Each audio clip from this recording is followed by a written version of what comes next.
শুভ সন্ধ্যা। আমার নাম নিখিলা। আমি ডেন্টালের একজন ছাত্রী। ইসলাম সম্পর্কে আমার জ্ঞান আসলেই কম। আমি যতটুকু জানি আমার বন্ধুদের কাছ থেকে শুনেছি।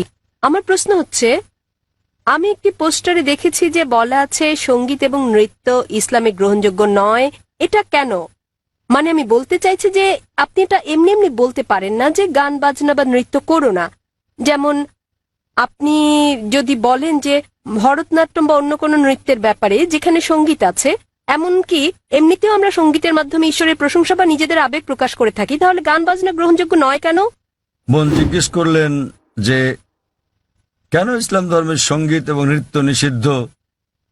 প্রথমে আমি সঙ্গীত নিয়ে বলছি, এরপর নৃত্য।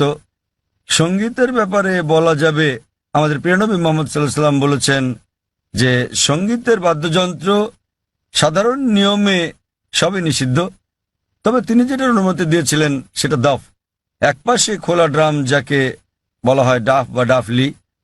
বাকি সবগুলোই নবী নিষিদ্ধ করেছেন, কারণ আপনি যদি ভেবে দেখেন এটা আপনাকে দূরে নিয়ে যায় আল্লাহ সুবহানাহু ওয়া তাআলার জিকির থেকে, সর্বশক্তিমানকে স্মরণ করা থেকে। এ কারণে যখন আমরা এরকম গান শুনি, যেমন ধরেন সিনেমার গান হোক, সেটা হিন্দি, মালায়ালাম, তামিল বা অন্য কিছু, আপনি দেখবেন যে এই হিন্দি সিনেমার গানগুলোর বেশিরভাগ কথায় একেবারে বাস্তবতা বহির্ভূত। আপনি জানেন যে নায়ক নায়িকাকে বলছে, मैं तुम्हारे लिए चांद तोड़ के लेके आऊंगा, मैं तुम्हारे लिए सितारे तोड़ के लेके आऊंगा। আমি তোমার জন্য চাঁদ নিয়ে আসবো, আমি তোমার জন্য তারা নিয়ে আসবো। আমরা জানি এটা সম্ভব না, কোনো মানুষ তার প্রেমিকার জন্য চাঁদ তারা নিয়ে আসতে পারে না। তবুও আমরা বলে থাকি পরিস্থিতি বা আবেগ ইত্যাদির কারণে। তো এই কারণে সাধারণ অনুশাসন হচ্ছে যে সঙ্গীত একজন মানুষকে আল্লাহ সুবহানাহু ওয়া তাআলার কাছ থেকে দূরে নিয়ে যায়। এ কারণে আমাদের প্রিয় নবী বাদ্যযন্ত্রকে নিষিদ্ধ করেছেন দাফ ছাড়া। অথবা সাধারণভাবে কণ্ঠস্বর, উদাহরণস্বরূপ যদি কেউ কোরআন আবৃত্তি করে তার কণ্ঠ সুন্দর, সেটা ঠিক আছে, কারণ এটা একজন মানুষকে আল্লাহ সুবহানাহু ওয়া তাআলার দিকে নিয়ে আসে। নেপথ্য বাদ্যযন্ত্রের আওয়াজ থাকলে যদি এটা একটা বিশেষ আবেগের সৃষ্টি করে, তাহলে গান গাওয়ার ক্ষেত্রে এটা হচ্ছে মুবাহ, ঐচ্ছিক, যতক্ষণ পর্যন্ত গানের কথাগুলো নিয়ে যাচ্ছে আল্লাহ সুবহানাহু ওয়া তাআলার দিকে। যদি গানের কথাগুলো আপনাকে আল্লাহর কাছ থেকে দূরে সরিয়ে নিয়ে যায়, তাহলে সে ধরনের গানও নিষিদ্ধ। এবার আসি দ্বিতীয় ভাগে, নৃত্য করা কেন নিষিদ্ধ। কোরআনে এমন কোনো আয়াত নেই, অথবা আমার জানা মতো কোনো হাদিস নেই যেখানে বলা আছে যে নৃত্য করা হচ্ছে হারাম। কিন্তু সাধারণভাবে যেহেতু মানুষ নাচে অন্য মানুষদের দেখানোর জন্য, আপনারা জানেন যে মঞ্চে নৃত্য পরিবেশন করা হয়, যেমন ভরতনাট্যম। আপনি মঞ্চে ভরতনাট্যম করছেন আর হাজার হাজার লোক আপনাকে দেখছে। সাধারণভাবে যদি হিজাবের দিক থেকে বলি, আমরা চাইবো না যে উন্মুক্ত হোক আমাদের মহিলারা, আমাদের মায়েরা, আমাদের বোনেরা, আমাদের কন্যারা মঞ্চে উঠুক আর হাজার হাজার লোক তাদের দেখুক।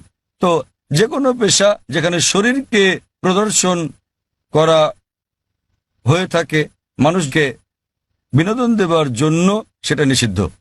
এই কারণেই মানুষজনের সামনে নাচা অথবা নাচ করা কোনো পার্টিতে যেখানে বিপরীত লিঙ্গের মানুষেরা থাকে, বেশিরভাগ ক্ষেত্রে নাচের নিয়মগুলো এগুলো ইসলামী শরিয়ার বিরুদ্ধে যায়।